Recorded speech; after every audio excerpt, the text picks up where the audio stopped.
Hello दोस्तों, आज के वीडियो में हम बात करेंगे ऐसे सवालों के ऊपर जो हमारे सब्सक्राइबर ने कमेंट करके हमसे पूछे हैं। तो पहला सवाल हमें वी चौहान जी ने पूछा है कि हमारे प्याज की नर्सरी इतनी क्यों सूखती जा रही है जबकि हम काफ़ी दवाई डाल चुके हैं।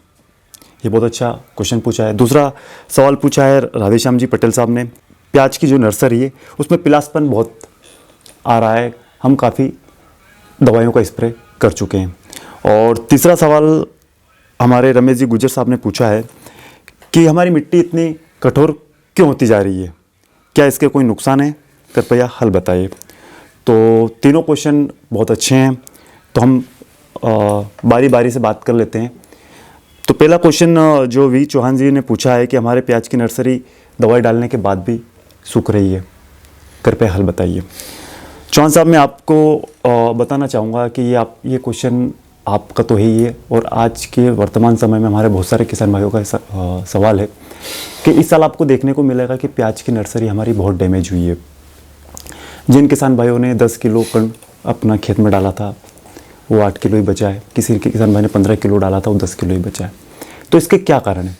इसका सबसे पहले तो अगर आप देखेंगे तो जिन किसान भाइयों ने खरीफ की फसल में, चाहे सोयाबीन लेते हैं अपन, सोयाबीन की फसल में यदि हमने इमिजा थाइपर के साथ या आपने पेंडामेथिलिन प्लस इमिजा के साथ या हेलोक्सार मिथाइल टेक्निकल है उसके साथ या सोडियम एसिफ्लोरोफेन टेक्निकल के साथ क्लोरोमरान इथाइल 25% WP, हम ब्रांड नेम में जाए तो क्लोबिन बोल सकते हैं। यदि आपने क्लोबिन का यूज़ सोयाबीन बोने से पहले भी किया है वीडिसाइड में, फिर सोयाबीन होने 15 दिन के बाद उगने के बाद आपने किया है, तो उस खेत में आपके नर्सरी की प्याज का जलना या सूखना, जिसको हम डंपिंग ऑफ भी बोल सकते हैं, आपको ज़्यादा देखने को मिलेगी।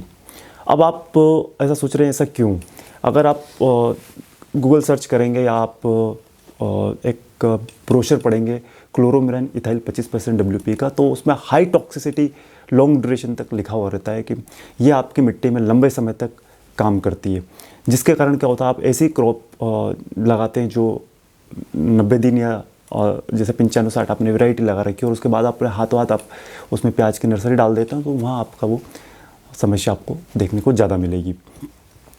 दूसरा, प्याज की नर्सरी एक ऐसी क्रॉप है जिसमें चाहे केमिकल का रिएक्शन चाहे नेगेटिव है पॉजिटिव, टॉक्सिसिटी बहुत जल्दी वो ऑब्जर्व करती है, उसमें देखने को मिल जाती है। तो मैं इतना ही बोलना चाहूँगा किसान भाइयों को इस सवाल के आंसर में कि जिन किसान भाइयों को अपने को प्लान है कि अपने अगले साल हमको प्याज लगाना है और प्याज जिस खेत में हमको नर्सरी का उपयोग करना है या नर्सरी हमको डालना है, उस खेत में आप ऐसा केमिकल जो लॉन्ग ड्यूरेशन तक हमारी मिट्टी के अंदर पड़ा रहता है उसका स्प्रे ना करें, तो आपको ज़्यादा बेनिफिट मिलेगा और मेरे हिसाब से ये आपका जलना सूखना भी बंद हो जाएगा। दूसरा सवाल हमारा लेते हैं राधेश्याम जी पटेल साहब ने पूछा है कि हमारे प्याज से रिलेटेड ही है कि हमारे प्याज की नर्सरी में पिलासपन ख़त्म नहीं होता है, हम काफ़ी स्प्रे कर चुके हैं। तो पटेल साहब, मैं आपको इतना ही इस के बारे में बोलना, चाहे प्याज हो चाहे हमारा लहसुन हो, जिसे गार्लिक बोलते हैं, अगर हम इसमें इन दोनों क्रॉप में आपको ये ध्यान रखना है कि यदि आपके खेत में पिलासपन है तो उसका एक ही कारण है कि आप बार बार कंटिन्यूस को पानी दे रहे हैं। इन दोनों क्रॉप को पानी थोड़ा सा टेम्परेचर के हिसाब से चाहिए। यदि हमारा टेम्परेचर थोड़ा सा डाउन है, 18 से 20 डिग्री के आसपास है, तो आपको उसमें उस समय आपको 18 से 20 दिन में आपको पानी देना है, चाहे प्याज की नर्सरी हो चाहे हमारा गार्लिक हो, लहसुन हो। यदि हमारा टेम्परेचर 25 डिग्री से ऊपर हो गया है, उस समय आप 12 से 15 दिन की गैप रख सकते हैं एक पानी से दूसरे पानी के बीच में। यदि हम बार बार पानी दे रहे हैं तो आपका खेत पिलासपन मारेगा। तीसरा सवाल रमेश जी गुजर साहब का आता है कि हमारी मिट्टी इतनी कठोर क्यों होती जा रही है, क्या इसके कोई नुकसान है, कृपया हल बताइए। गुजर साहब, ये क्वेश्चन आपका नहीं, ये क्वेश्चन मुझे लग रहा है कि हमारे जितने भी हिंदुस्तान के किसान भाई हैं उनका भी क्वेश्चन होना चाहिए। बात करते हैं इस क्वेश्चन के ऊपर, तो आज से 70 साल पहले जब हम कोई केमिकल का यूज़ नहीं करते थे, हमें कार्बन डाइऑक्साइड, ऑक्सीजन और हवा से ही उत्पादन लेते थे। लेकिन आज़ादी के बाद हमारी जनसंख्या बढ़ने लगी और जनसंख्या बढ़ने के साथ साथ हमारे साथ समस्या आने लगी खाद्यान्न उत्पादन की। तो उस स्थिति में हम केमिकल का यूज़ करने लगे, जैसे यूरिया का यूज़ करने लगे, DAP का यूज़ करने लगे, MOP फर्टिलाइज़र का यूज़ करने लगे, ताकि हमारा उत्पादन ज़्यादा से ज़्यादा आए।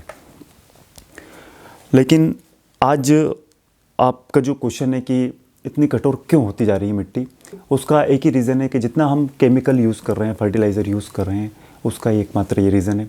वो आपके मन में एक सवाल आ रहा होगा कि ये इसका एक क्या कारण है। तो मैं इसके कारण थोड़ा सा बताना चाहूँगा कि जो भी हमारा नाइट्रोजन है, फास्फोरस है, पोटास, आप भी जानते हैं ये पेट्रोकेमिकल से आते हैं। पेट्रोकेमिकल से हमारा केरोसिन बनता है, हमारा पेट्रोल बनता है, हमारा डीजल बनता है। और ये आते कहाँ से, पेट्रोकेमिकल कहाँ से आता है? ये आता है मिट्टी के अंदर से आता है, क्रूड ऑयल के माध्यम से।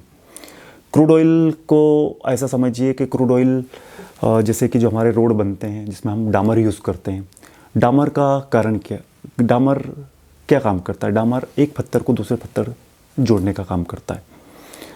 आप भी जानते हैं कि जेनेटिक लक्षण हमारे में रहते हैं। यदि पीढ़ी दर पीढ़ी हमारे पिताजी के या माताजी के लक्षण हमारे में कहीं ना कहीं को दिखेंगे। ऐसे ही जो क्रूड ऑयल का लक्षण है कि मिट्टी पत्थर को एक पत्थर से दूसरे पत्थर को जोड़ना, और उसी से पेट्रोकेमिकल, और पेट्रोकेमिकल से हमारा नाइट्रोजन, फास्फोरस, पोटास बनता है। तो जो आपका क्वेश्चन है कि बॉन्डिंग क्यों हो रही है, जितना भी आप फर्टिलाइज़र डालते हैं, चाहे आप DAP डालते हैं, चाहे आप 12-32-16 डालते हैं, इसका 28 से 30% ही पौधे को मिलता है, बाकी 70% वो लीचिंग हो जाता है, हवा के माध्यम से या पानी के माध्यम से बह जाता है। अब जो बचा है उसमें वो मिट्टी के साथ, जहाँ आपने DAP डाला है, चाहे 12-32-16 डाला हो, मिट्टी के साथ बॉन्डिंग कर लेता है क्रूड ऑयल के कारण। इस कारण हमारी मिट्टी, आप देखें पहले हम बैलों से भी खेती करते थे, आज 50-55 हॉर्स पावर का ट्रैक्टर खेत में काम नहीं कर रहा है। उसका कारण ये है कि हमारी मिट्टी हार्ड हो चुकी है। आपका इसी से रिलेटेड था कि क्या इसके नुकसान हैं? सर, इसके बहुत सारे नुकसान हैं। यदि आप स्पीड भी सांस रोक लें तो 30 सेकंड या 40 सेकंड भी हम सांस रोक लें तो कितनी तकलीफ़ होगी। ऐसे ही हमारी मिट्टी इतनी बॉन्डिंग हो गई कि वो सांस, हवा, पानी नहीं ले पा रही है। जिस तरह हम अपनी स्वास्थ्य का ध्यान रख रहे हैं, उसी तरह हमें मिट्टी का भी स्वास्थ्य का भी ध्यान रखना चाहिए। तो मैं समझता हूँ कि हमने सारे सवालों को कवर कर लिए हैं। तो दोस्तों, कैसा लगा है ये वीडियो आपको? कमेंट करके ज़रूर बताएं। क्या वाकई में वीडियो आपको अच्छा लगा है? क्या लगता है ये वीडियो आपके साथ साथ आपकी फैमिली मेम्बर या किसी किसान भाई को किसी तरह की हेल्प कर सकता है? तो वीडियो को ज़रूर शेयर करें। फिर मिलते हैं एक नए ज़बरदस्त टॉपिक के साथ। तब तक अपनों की हेल्प कीजिए, किसान भाइयों की हेल्प कीजिए और इस देश के विकास को गति दीजिए। जय हिंद।